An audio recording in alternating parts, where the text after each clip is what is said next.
Hello friend, स्वागत है आप लोगों का हमारे चैनल यूजीसी नेट अकेडमी साहित्य 369 में। तो आज का जो हमारा टॉपिक है, हम स्थापना और तर्क को करेंगे। और आप लोगों को पता है कि हमारे एग्ज़ाम्स में कम से कम 4 से 5 क्वेश्चंस यहाँ से आते हैं, जो कि मुझे रटने की बिल्कुल भी ज़रूरत नहीं है। इस क्वेश्चंस को हम ये बिल्कुल अपने समझ से बनाएंगे, ठीक है। तो कोशिश कीजिएगा आप लोग अपना आंसर देने का, कि ताकि आपको ये पता चले कि हम क्वेश्चंस को कितना समझ पा रहे हैं। सबसे पहला हो जाएगा यहाँ पे, दो विरोधी मूल्यों के बीच भटकना और उससे उत्पन्न तनाव को झेलना ही आधुनिकता की एकमात्र पहचान है। तर्क है यहाँ पे। इसीलिए आधुनिक नाटककार मोहन राकेश के नाटकों में व्यक्ति स्वतंत्र और चयन की आज़ादी का महत्व है। तो इसमें कौन सा सही होगा? यहाँ पे दिया हुआ है हमारा कुट कि ए और आर दोनों सही, ए आर दोनों गलत, ए गलत आर सही और ए सही आर गलत। कौन सा सही होगा फ्रेंड्स, आप लोग को बताना है। तो इसका हो जाएगा हमारा जो है सी नंबर, यानी कि ए गलत आर सही हमारा, ठीक है। आगे हम यहाँ पे देखेंगे दूसरा जो हो जाएगा स्थापना हमारा, विभाववादी में परिवर्तित स्वरूप के अनुसार रस के आस्वादन में विचित्रता नहीं आती। यहाँ पे तर्क दिया है क्योंकि रस स्वयं के विभाव निरपेक्ष होता है। मतलब रस क्या होता है? स्वयं से विभाव निरपेक्ष होता है। ऐसा होता है क्या? सोच के देखिए, स्वयं से कहीं रस विभाव निरपेक्ष होगा? फिर यहाँ पे जो दिया हुआ है हमारा कि विभाववादी में परिवर्तन स्वरूप के अनुसार परिवर्तित स्वरूप के अनुसार रस के आस्वादन में विचित्रता नहीं आती है, ठीक है। तो इसका कौन सा सही होगा? यहाँ पे दिया हुआ है ए आर दोनों गलत, ए आर दोनों सही, ए सही आर गलत। फिर यहाँ पे दिया है ए गलत आर सही। तो इसमें से कौन सा हो जाएगा? तो ये जो है हमारा दोनों गलत है, ठीक है। आगे हम यहाँ पे देखेंगे तीसरा नंबर जो हमारा स्थापना दिया है कि प्रतिभा में विस्फोट के लिए समावेश की आवश्यकता है, किंतु सारे रसिक कवि नहीं बनते, ठीक है। तर्क यहाँ पे दिया हुआ है हमारा कि राजशेखर ने रचनात्मक प्रतिभा को गायत्री प्रतिभा कहा, जो कुछ ही लोगों में होती है। इसका कौन सा सही होगा? यहाँ पे तब दिया हुआ है कूट हमारा ए आर दोनों सही, ए सही आर गलत, ए और आर दोनों गलत, ए गलत आर सही। कौन सा सही होगा तीसरा नंबर का हमारा? तो यहाँ पे दोनों सही होगा। यहाँ पे क्या कहा गया है फ्रेंड्स, आप लोग एक बार यहाँ पे फिर देख लीजिए कि प्रतिभा में विस्फोट के लिए समावेश की आवश्यकता है, किंतु सारे रसिक कवि नहीं बनते। सही बात है।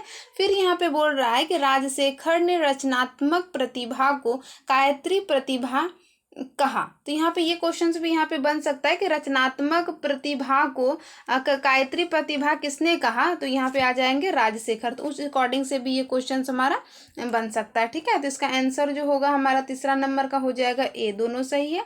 चौथा नंबर क्वेश्चन हम देखेंगे, तर्क देखेंगे स्थापना कि गुण मुख्य रूप से रस के धर्म है, पर इन्हें गौण रूप से शब्दार्थ के धर्म भी माना जाता है। तर्क दिया है क्योंकि गुण का निर्धारण शब्दार्थी से ही होता है। शब्दार्थी मतलब शब्द के अर्थ से ही होता है। इसका कौन सा सही होगा? 4 नंबर की हम बात करेंगे। तो क्या गुण का संबंध सिर्फ शब्द और उसके अर्थ से ही होता है? ए आर दोनों सही, ए आर दोनों गलत, ए सही आर गलत और ए गलत आर सही। तो इसका कौन सा हो जाएगा? ए सही आर गलत, ठीक है। अगला हम देखेंगे 5वां नंबर क्वेश्चन है, कामायनी को रूपक काव्य भी कहा जाता है। तर्क दिया है यहाँ पे क्योंकि इसमें रूपक अलंकार की बहुलता है। कौन सा इसका सही होगा? 5वां नंबर का देखेंगे।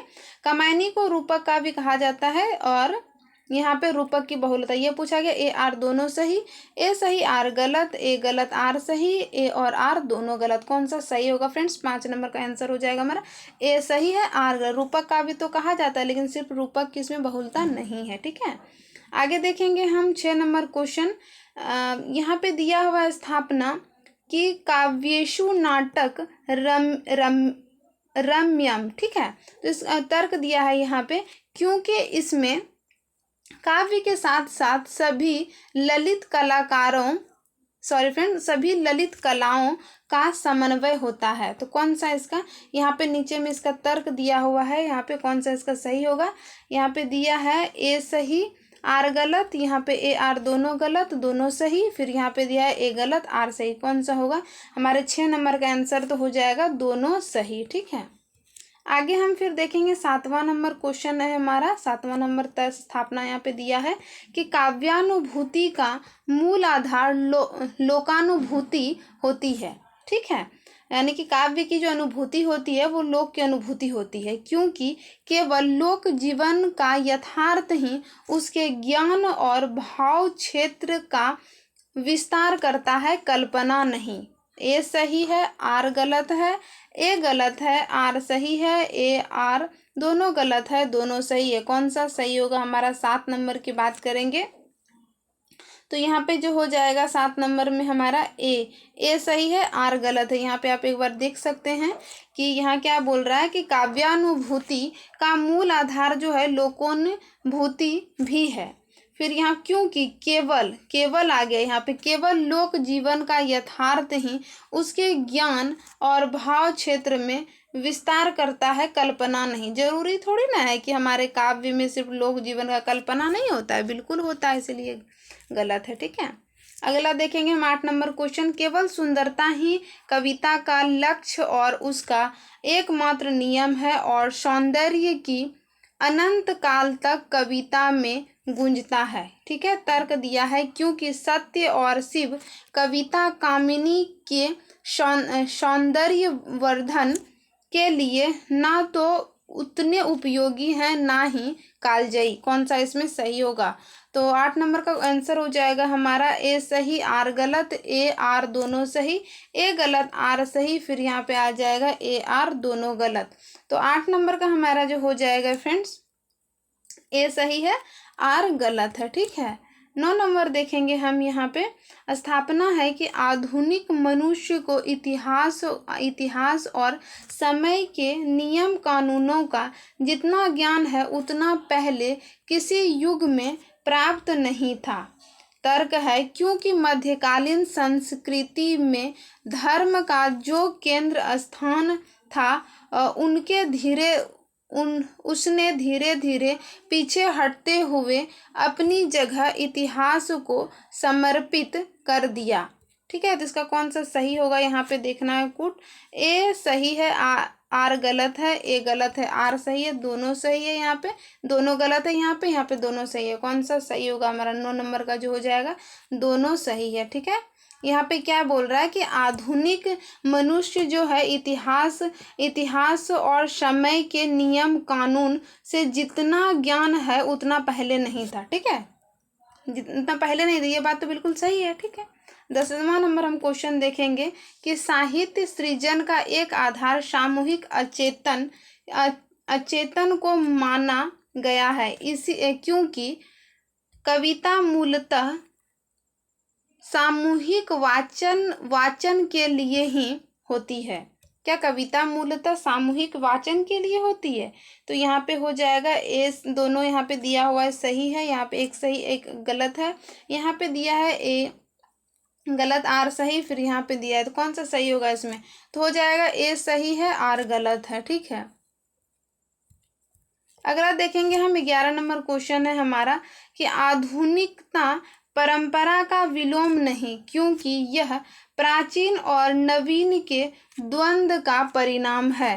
तर्क दिया है क्योंकि आधुनिकता में मानव ज्ञान को निरंतरता और नूतनता प्रदान की, संस्कृति को गतिशीलता दी है। ठीक है, आधुनिकता ने, ऐसा बोल रहा है। 11 नंबर आप लोग यहाँ पे देख सकते हैं क्या सही होगा, ए सही आर गलत, ए गलत आर सही, दोनों सही दोनों गलत। कौन सा सही होगा, यहाँ पे क्वेश्चन ये शायद लास्ट है हमारा, एक बार हम फिर उसको देखेंगे। यहाँ पे क्या बोल रहा है कि आधुनिकता जो है परंपरा का विलोम नहीं है। ठीक है, क्योंकि यह प्राचीन नवीन के द्वंद्व का परिणाम है, प्राचीन और नवीन के द्वंद्व का परिणाम है, क्योंकि आधुनिकता ने मानव ज्ञान को निरंतरता और नूतनता प्रदान की, संस्कृति को गतिशीलता दी। आधुनिकता ने क्या किया, संस्कृति को भी